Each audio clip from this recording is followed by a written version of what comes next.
17 de octubre del año 2015, El Banco, una localidad del departamento de Magdalena, vivió uno de los episodios más sangrientos y trágicos de su historia.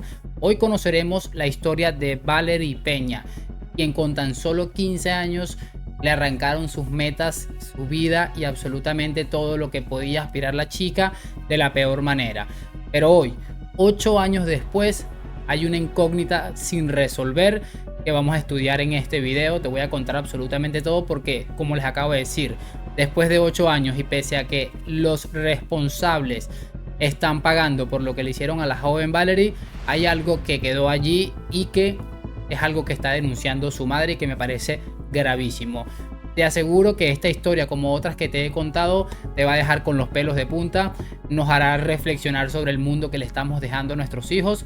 Solo te voy a pedir una sola cosa, que me acompañes hasta el final del mismo y descubras todo lo que te voy a decir, porque al final seguramente entenderás por qué les digo todo esto y van a entender por qué pienso que es gravísimo. Si me estás viendo en Facebook, me gustaría que le dieras seguir a la página, y si me estás viendo en mi canal de YouTube, por supuesto que te suscribieras a este canal. Así que vamos con la historia de Valerie Peña.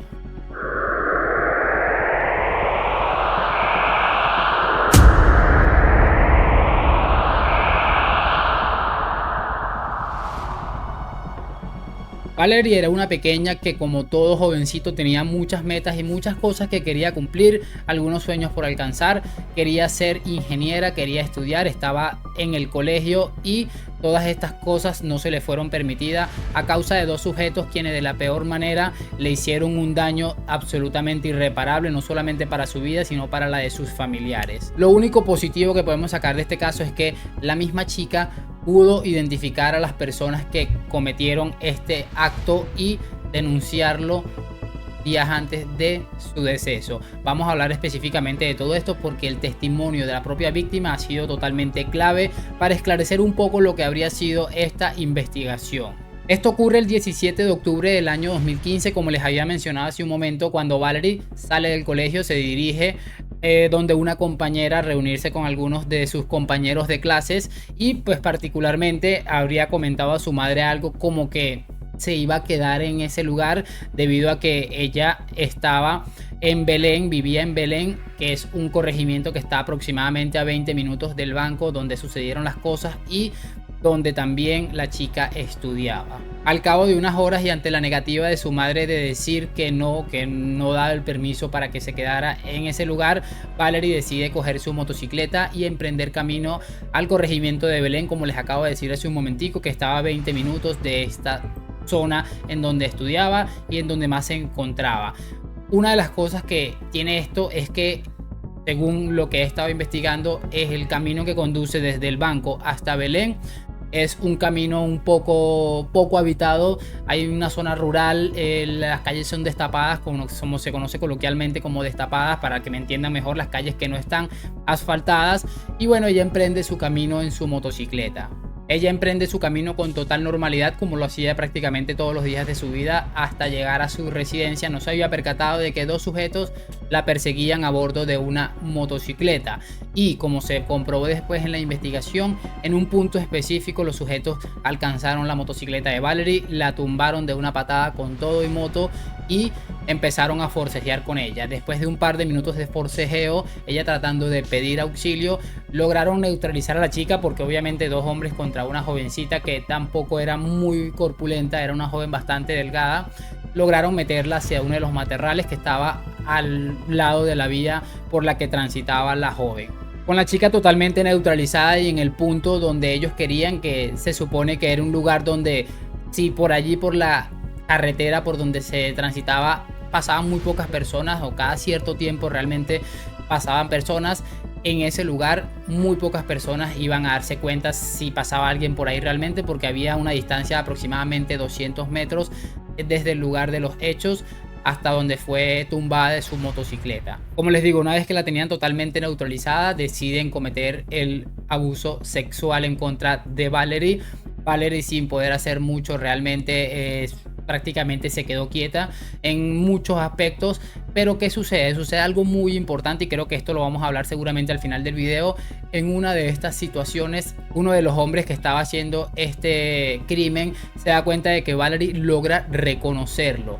Y en ese momento, tras consultarlo con su compañero en un par de minuticos, deciden acabar con ella por el temor de que fuera a confesar lo que había sucedido. Y como si se tratara de una decisión así de sencillo, acabaron con ella propinándole un total de 9 puñaladas en el cuello con una tijera.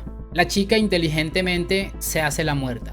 Les digo inteligentemente porque esto iba a dar muchas pruebas a la fiscalía, a la policía, a las autoridades, para intentar dar con el paradero de las personas, debido a que ellos se confiaron que ya habría fallecido y decidieron emprender la huida. La chica, como pudo, cuenta que con mucho mareo, mucha sangre que tenía por todo su cuerpo, decide caminar los 300 o 200 metros aproximadamente a los que había sido ingresada, sale hasta la carretera.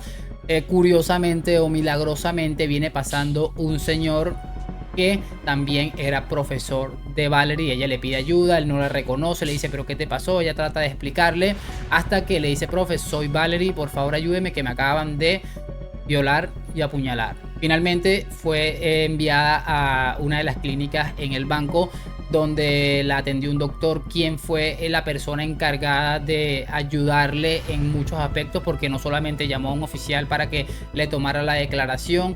Lo que se escuchaba de la chica era: sí, yo sé quién fue.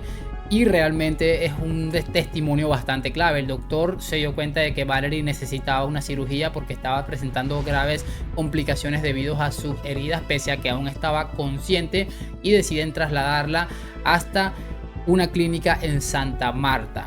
Luego de Santa Marta también fue trasladada hasta la ciudad de Barranquilla, donde finalmente terminó perdiendo la vida después de 26 días luchando en contra de todo el daño que le habrían provocado estos dos sujetos. Sin embargo, en estos 26 días fueron más que suficientes para que ella dijera un montón de cosas que iban a servir de mucha ayuda. De hecho, ese mismo día que ella fue abusada, fue atacada, le dijo a uno de los policías que le estaban tomando las declaraciones dentro de la clínica en el banco que ella sabía perfectamente quién le había hecho eso, y dijo no conocer el nombre de esta persona, pero sí que conocía el apodo, un tal Jerry. El Jerry, y según las palabras de la víctima, fue vecino de ella durante muchísimo tiempo y la molestó durante muchísimo tiempo cuando ella era aún más joven. Por eso logró identificarlo con cierta facilidad. De inmediato la justicia, con estas pruebas que le suministraba la víctima, se disponían a buscar a las personas que se habrían encargado de hacer esto tan horroroso. También se escucha en palabras de la policía que en ese municipio nunca se había vivido algo tan feo, y cuando empiezan las investigaciones logran dar con la casa del presunto abusador, la persona que cometió este crimen. Se trataba de José Fernando López Viloria, que según el relato de la propia víctima lo habría hecho en compañía de otro sujeto. Este sujeto se trataba de su hermano Elkin López. Elkin López, bueno, que supuestamente o presuntamente habría sido el cómplice de toda esta cuestión que les estoy mencionando. Ese mismo día del ataque, ambos jóvenes compraron un boleto, o lo compró su madre, hasta la ciudad de Bogotá.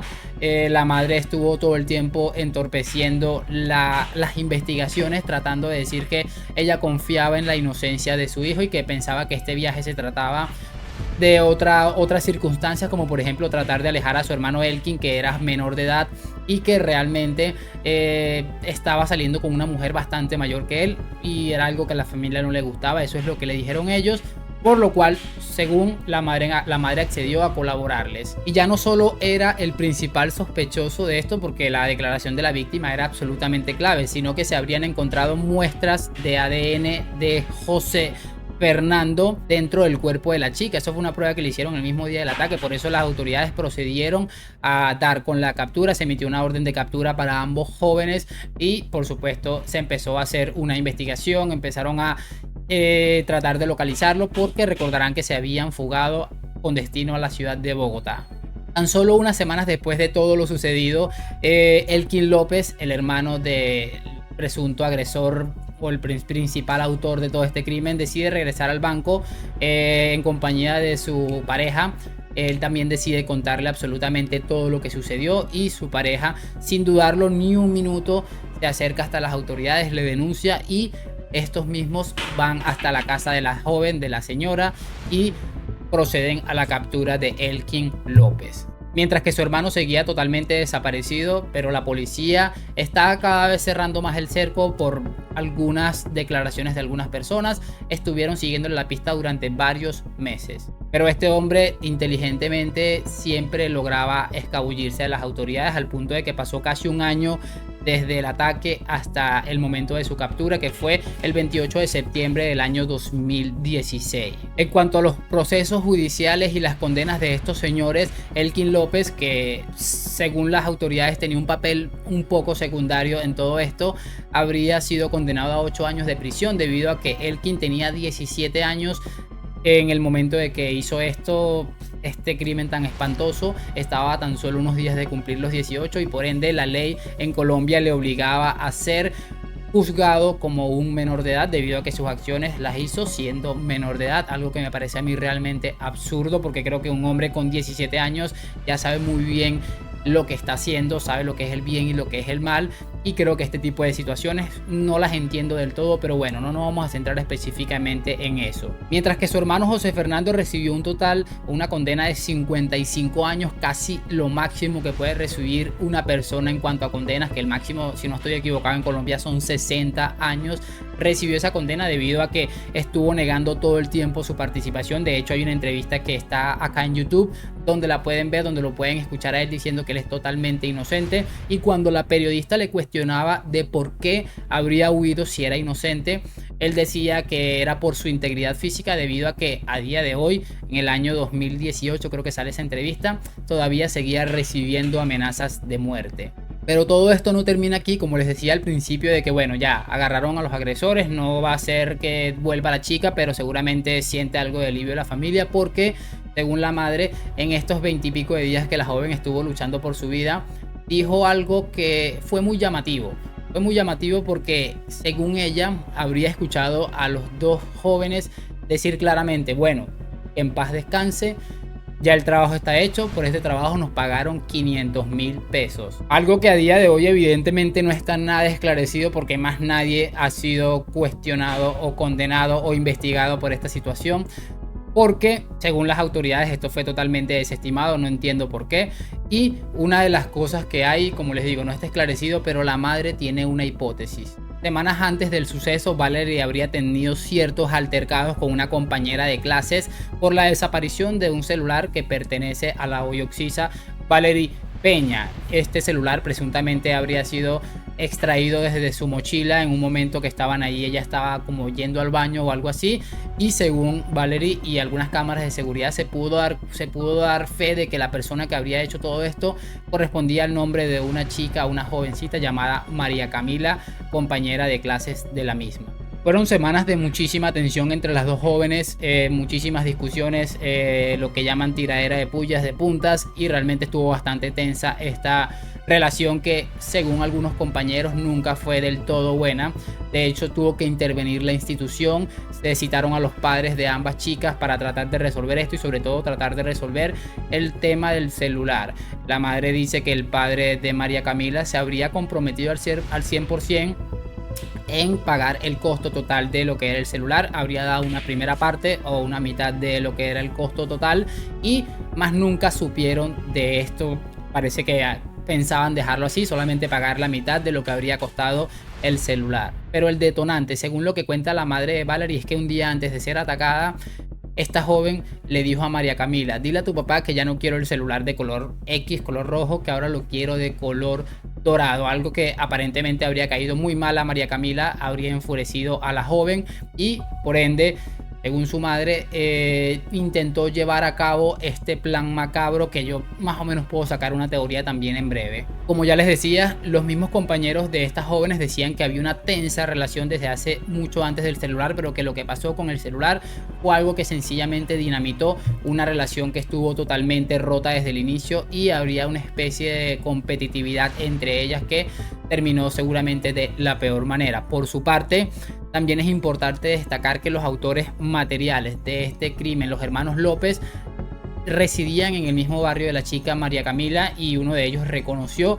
haber sostenido una relación no sentimental durante cierto tiempo, pero que después él se mudó del barrio cuando tuvo que huir y ya no supo más de ella. Pues bien, lo cierto es que a día de hoy todavía se desconocen muchísimas cosas, y una de esas cosas es quién pagaría 500.000 pesos para que le hicieran esto a esta chica, porque fue algo que aparentemente salió de manera espontánea, aunque después lo negarían con el tiempo de que ellos no habían dicho eso.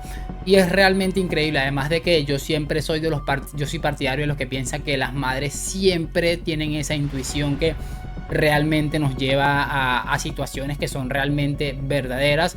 Si me preguntan a mí una teoría, obviamente yo no puedo decir que ellas están involucradas, lo que es la otra chica, pero sí me llama mucho la atención toda esta situación, y realmente lo que pudo haber pasado, según yo, es que obviamente alguien quería hacerle daño a esta chica, pero no quería que la mataran obviamente, sino que fue algo como para que le dieran un susto, abusaran de ella sexualmente, y yo creo que eso ya es un daño bastante fuerte, y obviamente estos se pusieron nerviosos, hicieron lo que tenían que hacer y les salió absolutamente todo como no debía salir. Pero bueno, realmente es una historia bastante trágica y bastante triste. Ojalá que ya los padres de Valerie hayan encontrado el consuelo necesario para seguir adelante. Me toca despedirme en este momento, me ha quedado un video muy largo, pero es que es una historia absolutamente desquiciante y aberrante. Me gustaría saber su opinión en los comentarios, lo que siempre les digo. Gracias por acompañarme, like, suscripción, nos vemos en un próximo video y chao chao.